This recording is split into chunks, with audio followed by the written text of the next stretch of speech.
Hello, everyone. Welcome again to another Teacher Joseph podcast.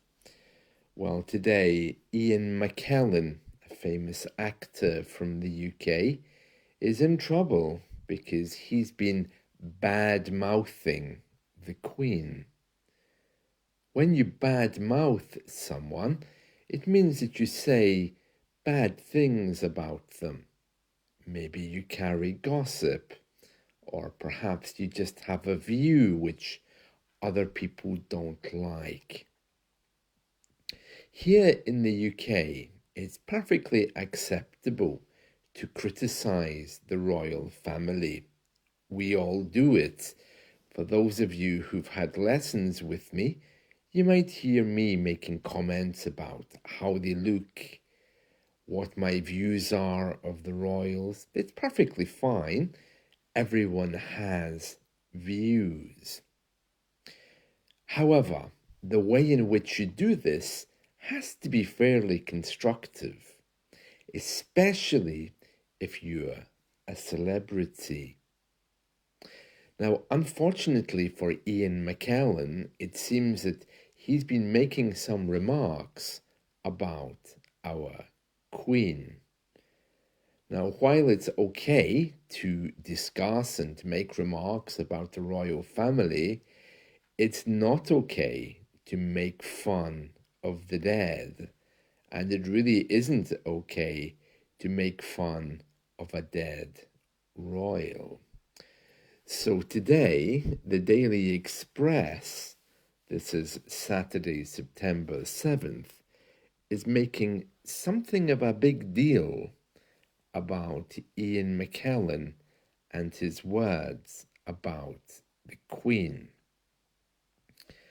I think there's a feeling that it's rather bad taste to make fun of someone who's dead, especially someone who's much older and who may appear to be defenseless because she's dead. She can't come back and criticize him.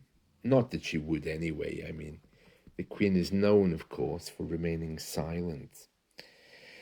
So we're going to read through this story today, which the Daily Express has raised. Now, of course, when we do criticize royals, and especially when we criticize and attack someone who's died, when the media write about these people, they often use very Victorian language.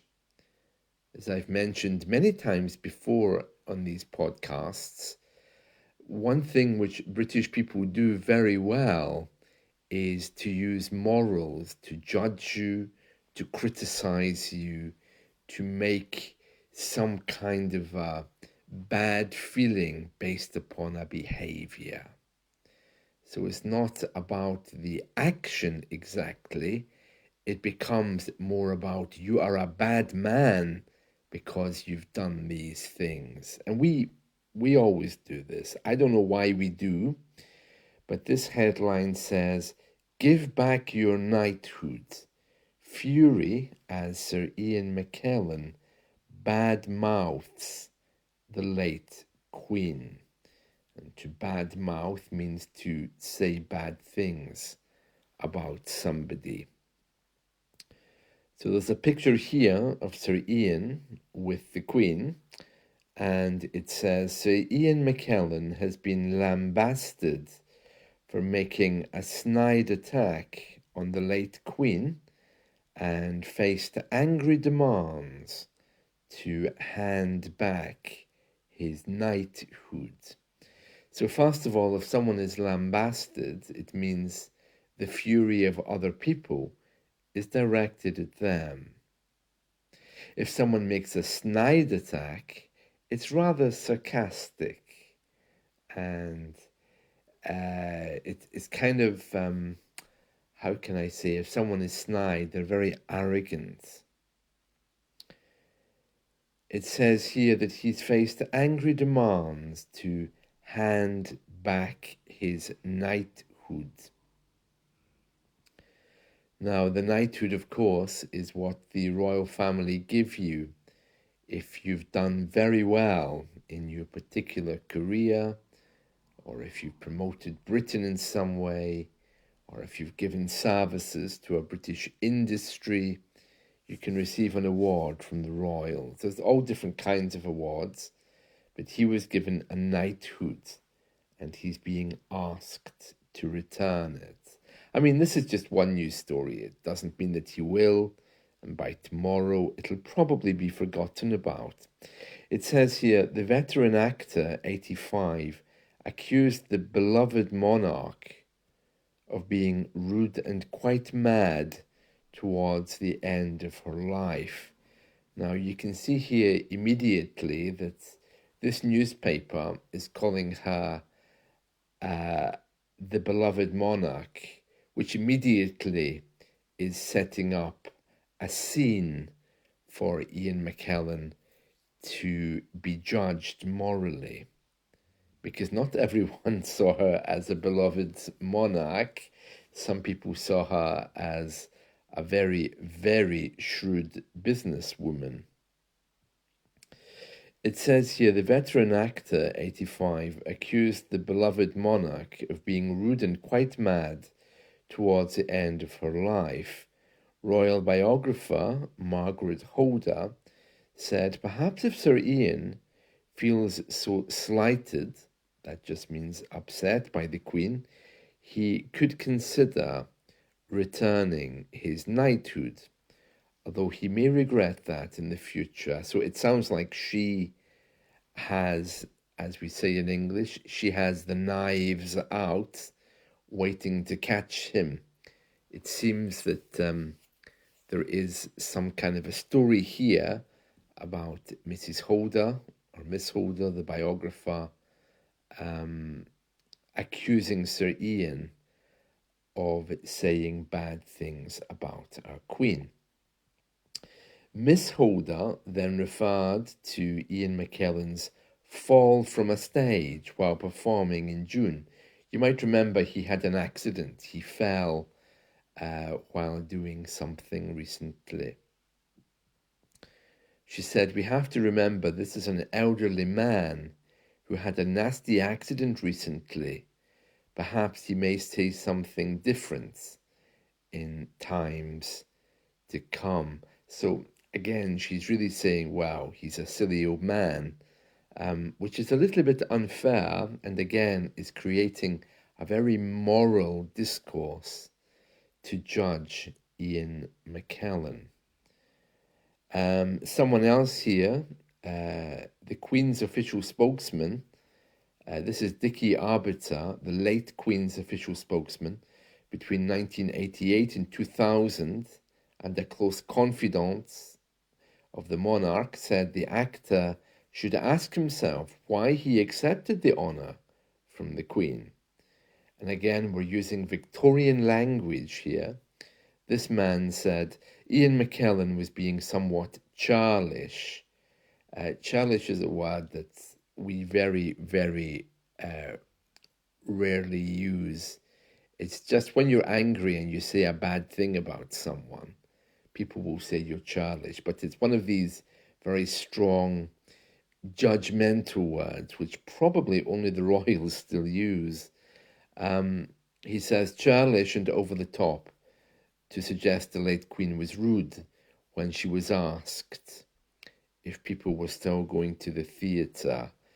Apparently, this all started because of a question about whether people were still going to the theatre. And this is something the Queen asked. Now, it looks like she asked Ian McKellen at one point. The background's a little bit unclear. And his remark was that she's a crazy old lady. So Ian was knighted, given a knighthood for services to the arts in 1991. And the title he was given was Companion of Honour. Now, I have to say, I'm very against these British Empire-style awards. That's my problem with the royals. But he apparently accepted this award. Many actors, when they're offered awards from the king or queen, they take them and they're happy, but others refuse them. In fact, I think the Beatles, they were awarded awards from the royal family quite early on in their career, and they refused them. And then eventually, after many years, they accepted them. While discussing his latest film in a newspaper called The Critic, Ian McKellen apparently made some comment. He said, "The Queen, I'm sure, was quite mad in the end, and on the few occasions I met her, she was quite rude." So he's referring there, of course, to her question when she asked him if people still go to the theatre. Miss Holder, the Queen's biographer, said in response, "Her Majesty the Queen was certainly not mad. She was very mentally sharp at the end of her life. She tried to treat celebrities and ordinary people the same, and most people treasured that time with her. If the Queen was rude to him, which I doubt, I expect he imagined it. There are almost no recorded instances of her being rude to anybody. He probably asked for that. That just means he deserved it." And then she goes on to attack him personally. She says, "Sir Ian may be a good actor, but he always has to be the centre of everyone's attention. And sadly for him, on this occasion, the Queen was more important." Apparently, the Queen said to him, "You've been doing this for an awfully long time." And his response was, "Well, not as long as you." And she smiled at him for that and then responded, "Does anyone still go to the theatre?" And that apparently upset him. He then said in a newspaper interview, "That's bloody rude when you're giving someone a medal for acting." It meant, "Does anyone care?" And he uses a swear word, the F word. Sir Ian, who's played a line of troubled monarchs on stage and screen, also expressed concern for the mental health of the royals, suggesting that Prince Harry was probably not bright enough. That simply means not intelligent enough for royal life. And he also went on to criticise the Duke of Edinburgh, the Queen's husband. And he said, even though he was deeply, deeply eccentric, and I suspect deeply unhappy, the same as the present king, that's King Charles, he sort of survives, but he's clearly damaged. And as for Harry, he's probably not bright enough or doesn't have the right friends to really help himself. And then he says, well, if he had the choice of all the pretty women in the world, I hope he's got the right one. Ian McKellen's comments started a furious response on social media, and some people are calling him a hypocrite. And again, there's a lot of very Victorian words here used to judge him. He was happy to take the award from the Queen and wait until she died to try and besmirk her memory. I have no idea what that word means. It's, again, one of these words that we use to morally judge other people. So I'm not even going to check the meaning because it's certainly not a common word. So they're all gathering round to get the knives out on Sir Ian. It doesn't say when he actually said this. I mean, he got this award from the Queen in, well, I think there was some suggestion in the article it was 1991, but 2008 he seems to have received an award. Apparently he was persuaded to accept the honor, but he says, if I had been a man of adamant principle, I certainly would have turned down the knighthood. It was my friend who said, Ian, it will be useful. And he was right. Being a knight opens doors. Oh, really? I can't imagine why. And then it says, I mean, look at Sir Keir Starmer. A big part of his success was that the BBC have to keep calling him Sir Keir, and it sounds terribly respectable.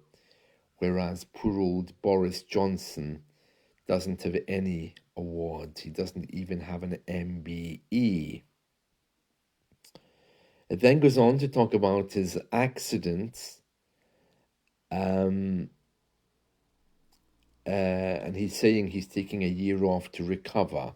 And then, of course, the story goes on to say Queen Elizabeth II enjoyed the longest reign of any British monarch after 70 years and 214 days on the throne until her death at age 96, 2 years ago. Yeah, so I mean, as I mentioned at the beginning, British people, we are allowed to have our views. Many people do. I'm not a big fan of the royals. I don't suppose in my lifetime I'll ever be offered an award from them. But if I was, I would probably think twice. And I would agree with Sir Ian. If I was a man of adamant principle, I probably would refuse it. But I'm never likely to be in that position to have to make that decision. Yeah, many people really don't like the royals, but there's one thing about constructively criticizing the system that's perfectly fine. You can do that.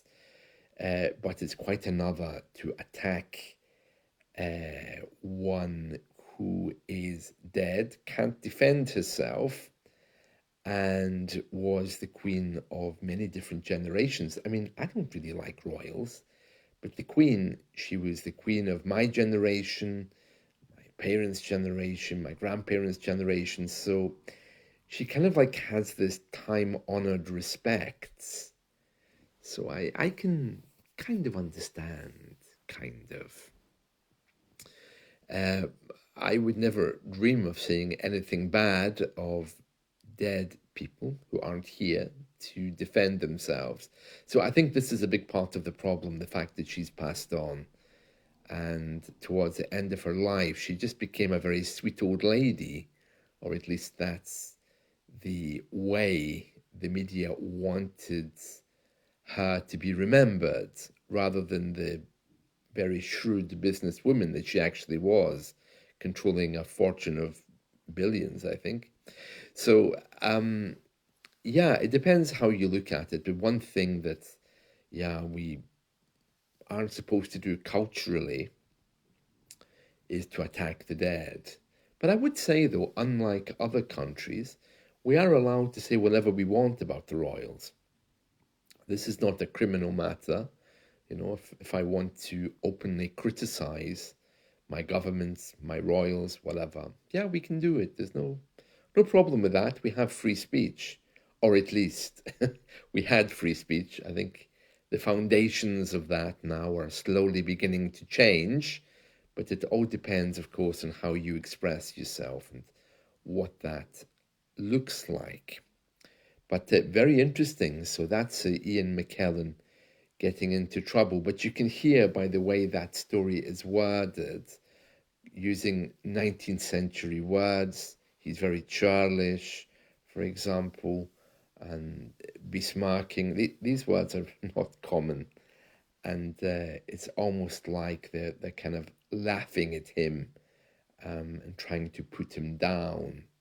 But I'd be very interested to know when he said these things, because it doesn't mention whether these are just things that are coming to light now from the past, or whether it's something which is much more recent. I don't know. Uh, but yeah, it just goes to show that how people work to destroy your professional reputation if you say something wrong. They basically take you out and start pointing fingers at you, saying, "Look, bad man, he's done this bad thing," saying something about our Queen. Now, I thought we were finished with this. I thought that these days of publicly taking people out and screaming at them were over. But of course, a newspaper online, like the Daily Express, does that virtually. It just decides to destroy someone's opinion, and it works to do it. So it's a very interesting thing, and I think if I did that with someone, they would come along and sue me and take legal action. So maybe Sir Ian will be looking closely at this news report and will be wondering how he can somehow deal with this. Well, anyway, that's it from me for today. Very interesting story, isn't it, about the actor Sir Ian McKellen. I'm sure you know him. He's loved, but of course, he's also no stranger to controversy. He was on, I think, a Korean radio station, was it? Last year or the year before? Some years ago, and he started talking about sexuality, and he really pushed home some points about sexuality. And of course, they immediately turned him off because in a conservative society, you can't just talk about these things without permission. So he got himself into trouble when he was having an interview. I think it was Korea. So yeah, these kind of things, you know, he's no stranger to controversy. Well, that's it from me for today. I hope you've enjoyed this little story, and I'll be back again tomorrow. See you soon. Bye.